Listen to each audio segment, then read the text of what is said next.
Δεν χρειάστηκαν παρά μόνο λίγες ημέρες για να καεί στην κυριολεξία η Μεσόγειος από μία από τις μεγαλύτερες κοινές στρατιωτικές ασκήσεις που έχουν πραγματοποιηθεί ποτέ από τις αμερικανικές και τις ισραηλινές δυνάμεις και που πολλοί είπαν ότι πρόκειται για πρόβα τζενεράλε εν ώψη μιας επερχόμενης επιχείρησης εναντίον των πυρηνικών εγκαταστάσεων του Ιράν.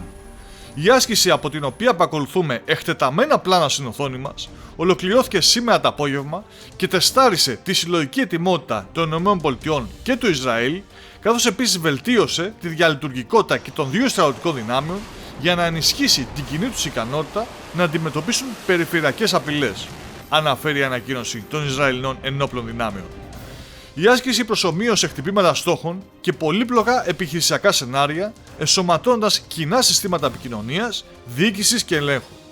Περίπου 6.500 αξιωματικοί και στρατιώτες των ενόπλων δυνάμεων των ΗΠΑ συμμετείχαν σε αυτή την άσκηση, η οποία ήταν η μεγαλύτερη που έγινε ποτέ από τις ένοπλες δυνάμεις των ΗΠΑ.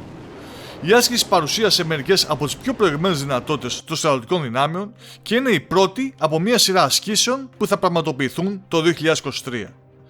Η άσκηση ξεκίνησε με κοινή εναέρια και ναυτική άσκηση πραγματικών πυρών, συμπεριλαμβανομένων πυραυλακάτων και ελικοπτέρων μάχης, κατά την οποία οι δυνάμεις πραγματοποίησαν συντονισμένα πλήγματα σε στόχους που προσομοιώνουν ναυτικές απειλές. Στη συνέχεια, οι δύο αεροπορικές δυνάμεις προσομοίωσαν μια σειρά διαφορετικών σεναρίων, χρησιμοποιώντας μαχητικά αεροσκάφη μεταφοράς και εναέριου ανεφοδιασμού, ελικόπτερα διάσωσης, RPAs, αναγνωστικά αεροσκάφη και αμερικανικά βομβαρδιστικά Β-52, τα οποία έριξαν πραγματικά πυρομαχικά στο νότιο Ισραήλ. Πυραυλοφόρα σκάφη του Ισραηλινού ναυτικού και ένα υποβρύχιο έκαναν ελιγμούς παράλληλα με ένα αμερικανικό αεροπλανοφόρο, ως ενοποιημένη ομάδα δράσης με αμυντικές και επιθετικές ικανότητες εναντίον ποικίλων απειλών. Οι Ισραηλινές κορβέτες κλάσης SAR ανεφοδιάστηκαν με καύσιμα από ένα αμερικανικό δεξαμενόπλιο σε περάχτια ύδατα για να αυξήσουν την περιοχή και το εύρος λειτουργίας των Ισραηλινών ενόπλων δυνάμεων, τόσο σε σενάρια ρουτίνας όσο και σε σενάρια έκτακτης ανάγκης.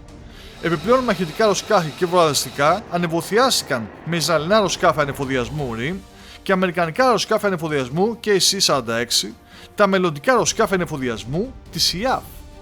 Οι αεροπορικές δυνάμεις προσομοίωσαν τη διάσωση ενός εγκατελειμμένου πιλότου σε μια ορεινή και σύνθετη περιοχή στα υψίπεδα του Γκολάν, όπου το προσωπικό της US Air Force διέσωσε έναν πιλότο της IAF.